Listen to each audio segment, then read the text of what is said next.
The English Star Nomad, Chapter 3, A Name in the Smoke. Batbayar turned 12 under a cold sky that refused to snow. The steppe was caught in a cruel stillness, too dry for winter, too cold for autumn. Even the shamans in the valley were offering more milk to the fire, worried about the strange stillness. One night, after a long day moving the herd, the family gathered inside their dzud.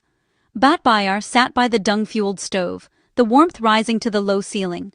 The cozy smell of smoked mutton and boiled milk filled the air. He opened his dictionary notebook again. He was carefully adding a new word he'd heard on the radio: journey. The speaker had said, "Life is a journey." The word stirred something wonderful inside him, like a gentle nudge. His grandmother leaned closer.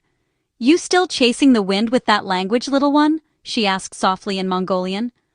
Batbayar smiled. "It speaks to me, e.g., like the wind does, like you do." She was silent for a while. Then, with a strange seriousness, she said, "If you truly mean to follow this path, you must give it your name. Not just your body, but your spirit." Batbayar furrowed his brow. "My name?" She leaned forward and tossed a pinch of milk into the fire. The flames hissed and jumped. The smoke curled into the air like a dancing spirit, listening to their secret. "Watch," she whispered. "Say your name into it, in your new tongue." Batbayar hesitated, his heart thumping like a drum. Then, he whispered with all his might, "My name is Batbayar." A sudden gust of wind slipped through the dzud's flap. The fire flickered, and the smoke coiled into the shape of a rearing wild horse before vanishing. He and his grandmother said nothing at all. But from then on, every time Batbayar practiced English, he began with a powerful, clear voice.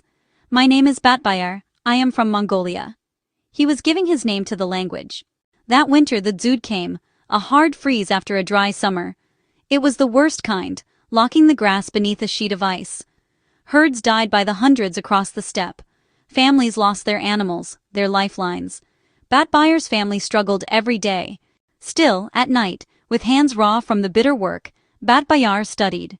One day, he etched a new phrase into his notebook: "Even the wind speaks when you listen long enough." He looked at it, smiled, and named it, his first proverb in English.